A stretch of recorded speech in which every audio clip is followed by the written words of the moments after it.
my Paris days, when my girlfriends and I were all single, we used to get together all the time and do girls' night dinners. It was great, actually, because each of us took turns and we cooked for each other, and we really taught each other a lot about cooking. But the most important lesson of all is that when you're cooking for your girlfriends, you make things that are really easy so that when they're doing all the gossiping, you're not stuck in the kitchen. Here's my menu. Classic French almond cakes called Madeleines, strawberries macerated in orange juice to go with those, Tarragon chicken, a simple sauté in a cream herb sauce, flattened new potatoes, crisp outside and soft inside, and succulent jumbo shrimp with garlic and basil, served with pan fried fennel. I'll be out of the kitchen in a flash, and I won't miss any of the juicy stuff.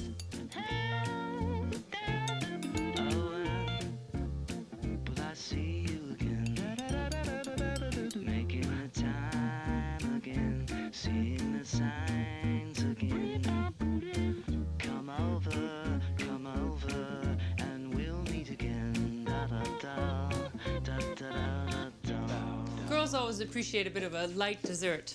So I've got madeleines to serve with strawberries. And this is a new recipe that I just got from a chef friend of mine. This is the traditional madeleine pan. They're pleated on the inside and they puff up in a little hump on top, and they'll be lemon scented little sponge cakes. I think I'll just get dry ingredients first. So this has a cup plus 2 tablespoons of flour, half a teaspoon of baking powder,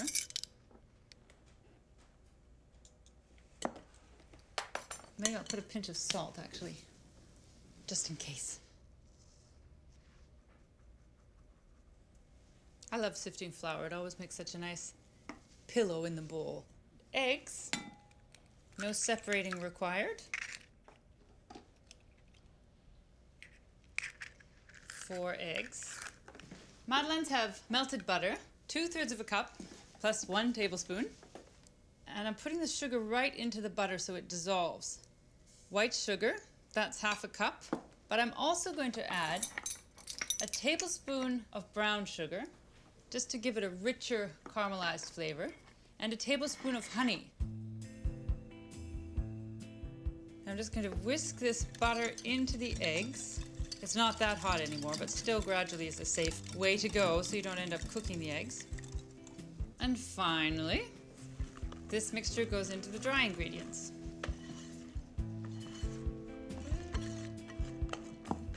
It makes a really nice, smooth, cake-like batter. No lumps.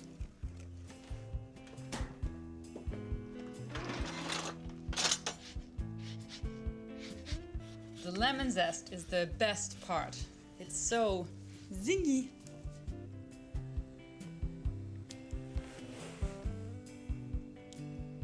Can't fill these up completely full because they puff up.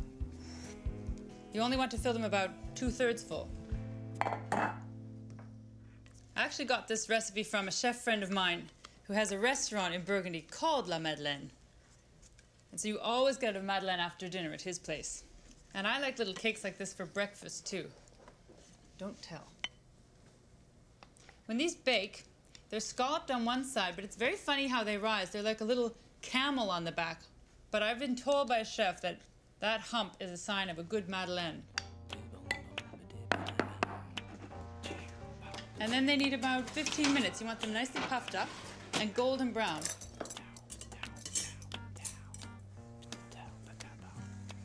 So to serve with those madeleines, I'm making strawberries in orange juice. It's very simple, but very nice.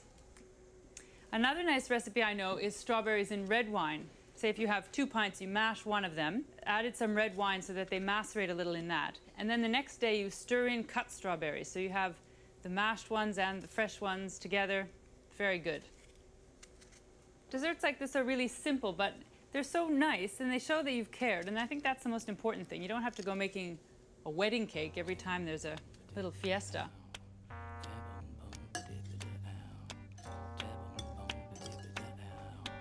Just check these.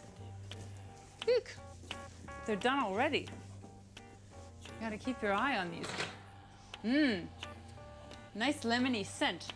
Wonder if I have a... Just let those cool and finish the berries.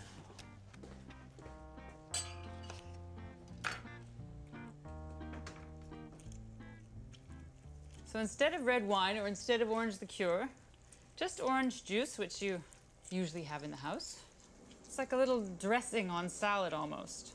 In fact, the right amount is to think of it as an overdressed salad. And then just toss them around in the juice. It just gives them a faint perfume. It doesn't overwhelm the strawberries. Oh, good. Tea.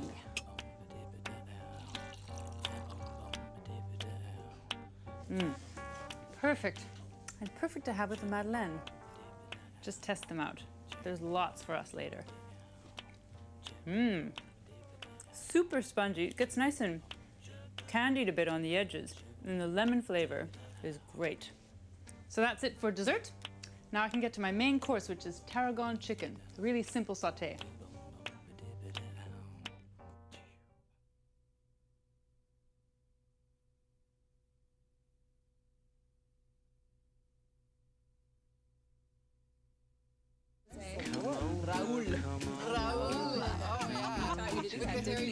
Got the girls coming for dinner tonight. So I'm making some of the kind of food I used to make when we had our girls' nights in Paris. I always like to get a whole chicken, even if I'm just making a sauté. This is Tarragon chicken. It's a very, very simple sauté. And I'm just finishing it with a creme fraiche sauce.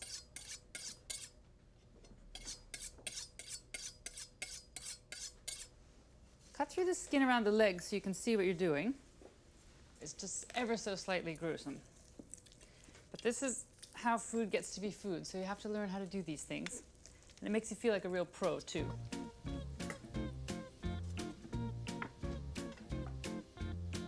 Two legs.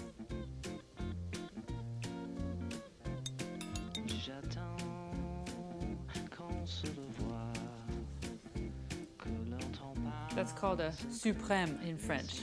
Chicken supreme. Sometimes you see them in restaurants and they've got them French back, so it's just a little bone sticking out. So when you're cutting the breast in half, just follow the wing line and then you get two even pieces. For the drumstick, find the joint and your knife slides right through. You can obviously get the butcher to do this for you if you want, but it's also, you know, it's fun. There we go. And then you have a chicken in 8 pieces.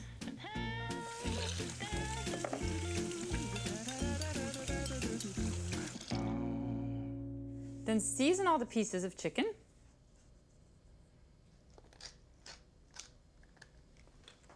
Voila, and then you want a nice hot pan. Just going to put a drop of oil in the pan first so that it protects the butter from burning. Grab an apron because chicken is quite fat sometimes and it really spits. And just work in batches so you're not crowding the pan. You want to do this on high heat at the beginning because you're just browning and not cooking. If you go too slowly, then you're going to cook all the meat and then in the long run it will dry out and they'll be all white. Ew.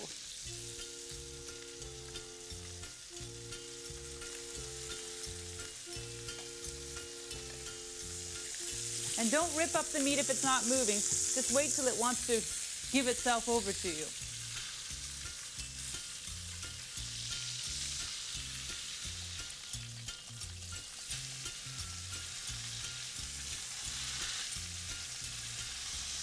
So take out all the browned chicken pieces and drain some, but not all, the fat from the pan. Then all the chicken can just lay back in there.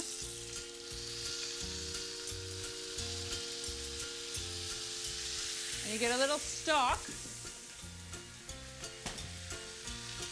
1/4 cup, 1/2 cup. You can always top it up a little if you need to.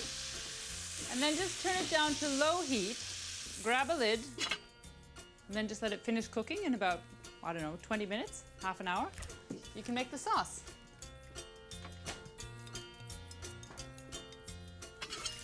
Whew. See how all that liquid cooks right down? Now to tell if the chicken's done, check a leg because if they're done, everything else will be done. Just stick a knife in there. You don't want it to be red and you don't want any red juices to come out. They should be clear. That's good. These beautiful sticky chicky bitties. Oh, that's so golden. Everybody deserves a little roll in that. There. Now, I think I'm just going to pour a little bit of this fat back I don't want so much that it's going to interfere with my sauce, but just a little film of it to fry my shallot.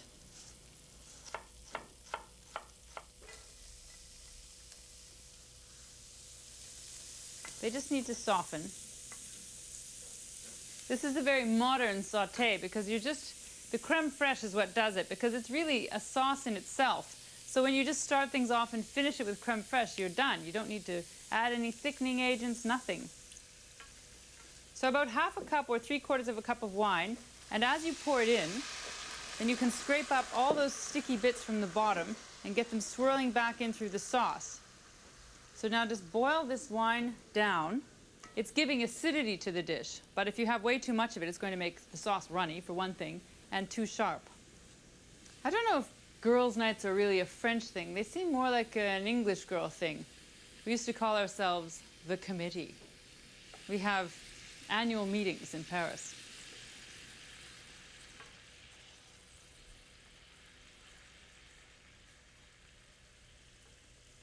Just starting off with, I don't know what that is, half a cup of cream. Say, I can add more if I want.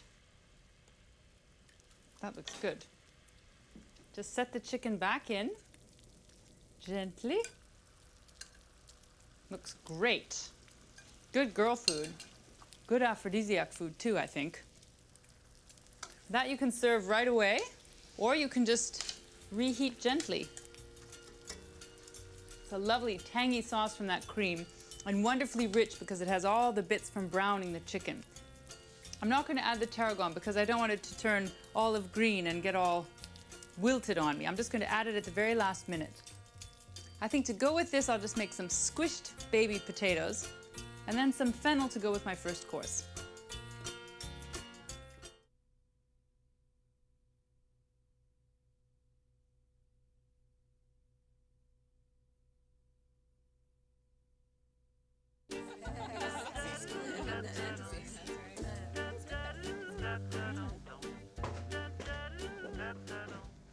Dinner with les filles tonight. I have to wash these potatoes. They're for squished potatoes, which is a new recipe that a friend just taught me, where you just cook the potatoes in boiling water first until they're tender, and then you squish them. And then you toss them in salt and pepper and oil, and then you bake them. It's getting all the grit off. I just think a baby red potato couldn't look ugly if it tried. Now I need the oven on too, 400 degrees. That's the only way they're going to get crisp afterwards.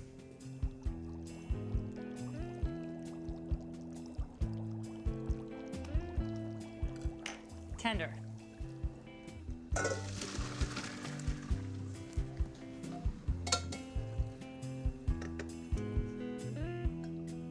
They've lost a little pink, but when you put them back in the green bowl, it brings it out. I mean, how could you resist something this fun? That's hot.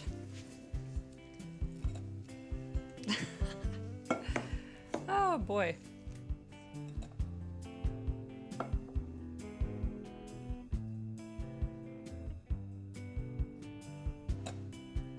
Don't look at me, I didn't make it up. Kind of nice because then you get pink with bits of white showing. So then a little salt. Slightly coarse is nice because it looks good on there. And some pepper.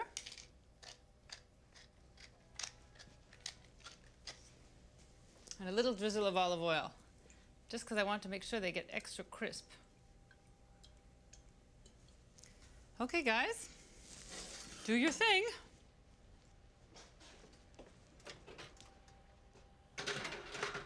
Now, to go with my first course, I want to make some fennel. See, it's sometimes called anise. I've always known it as fennel. Anise taste in general goes really well with seafood. Fennel is a very popular Mediterranean flavor.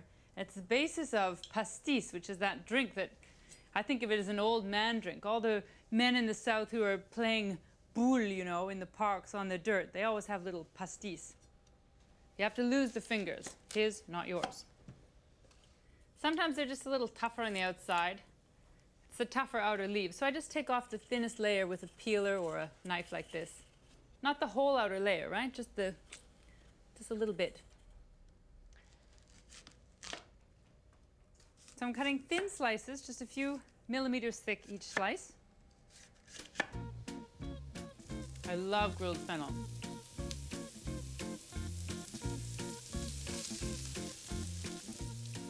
Just have to keep an eye on these weird potatoes. They don't look transformed enough to me yet.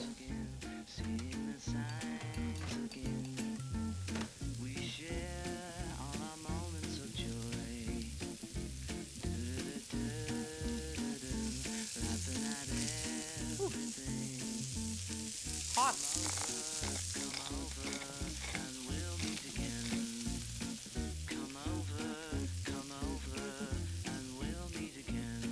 It's inevitable. You have little bits that fall apart on every bulb and you have some that stay together. So all you do is arrange to have the fall apart bits on the bottom and then put all the nice bits on the top. It all tastes the same. Delicious. Et voila. Now I'll get those potatoes out, finally. This wasn't such a bad idea after all. Crispy, chewy pincushions. Golden, soft inside, nice and crisp outside, and very peculiar looking in the best of ways. The potatoes are going with the chicken, but the fennel is going with a variation on langostino basilic, only I'm using shrimp.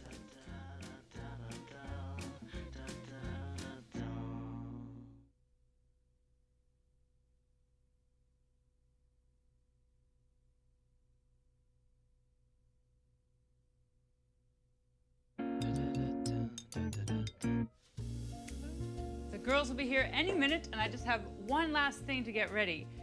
Langoustines is what I normally use for this dish, but I've got big shrimp. They have little legs that you need to take off. You just tear them off like that.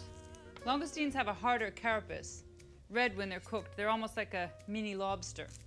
And then just split the shrimp right down the middle, like that.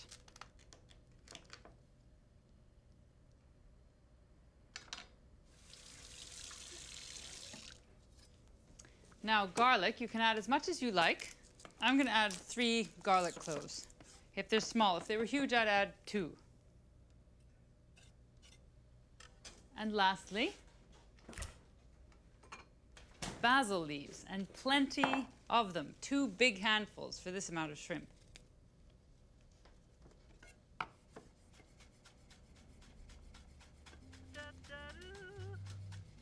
So throw on the threads. And then you need quite a lot of olive oil, like 1/4 cup anyway.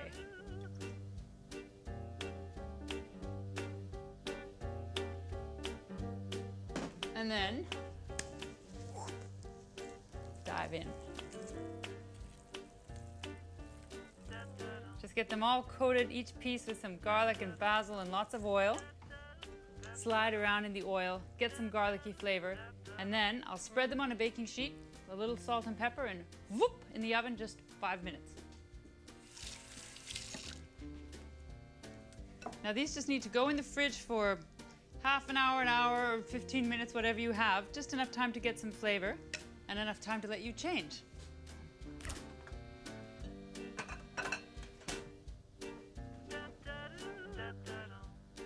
There's never any point in painting my fingernails because it always comes right out in a sink or when I'm cooking.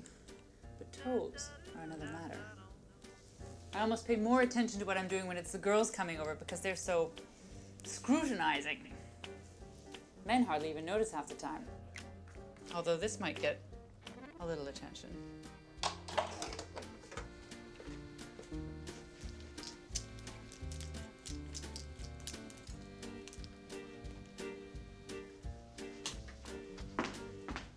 One of the smartest things I ever learned to do was to have a gift drawer. It is every host's and potential guest's best friend. Like little matches in a cute box, that's a great one. In fact, I almost want to keep these for myself. Gift cards, tea, salt, cookies. You just need a few original things, and that way, whenever you give a gift, you make your mark. Right, hope I pass muster. This wonderful chicken with tarragon. Not too much. I don't want it to taste like licorice, just little hints. And that's all set. Little basil strewn through, and they're just perfectly cooked. They really just need 5 minutes. I'm ready for the girls. I've got shrimp with garlic and basil just grilled to serve with fennel. Then for main course, tarragon chicken with squished potatoes. And for dessert, strawberries and orange juice with lemon madeleines. Oh yeah. I taught you to do With that, the hairy didn't you? Don't say anything interesting till I get here. Okay. Okay. Wow. Shrimp, fennel. Oh, good. Get my reach. Wow. Go ahead, you hold it, please. Oh, okay. So, what about this guy you're seeing? This guy I'm seeing. That was very short-lived. Let's talk about something else. What's everybody wearing in London? Have you looked it up on the fashion websites? They're wearing leggings under their skirts. Oh yeah. They do that over there? Yeah. Let's have To a reunion. Old friends. and to Laura. Thanks. Because I love you all so much.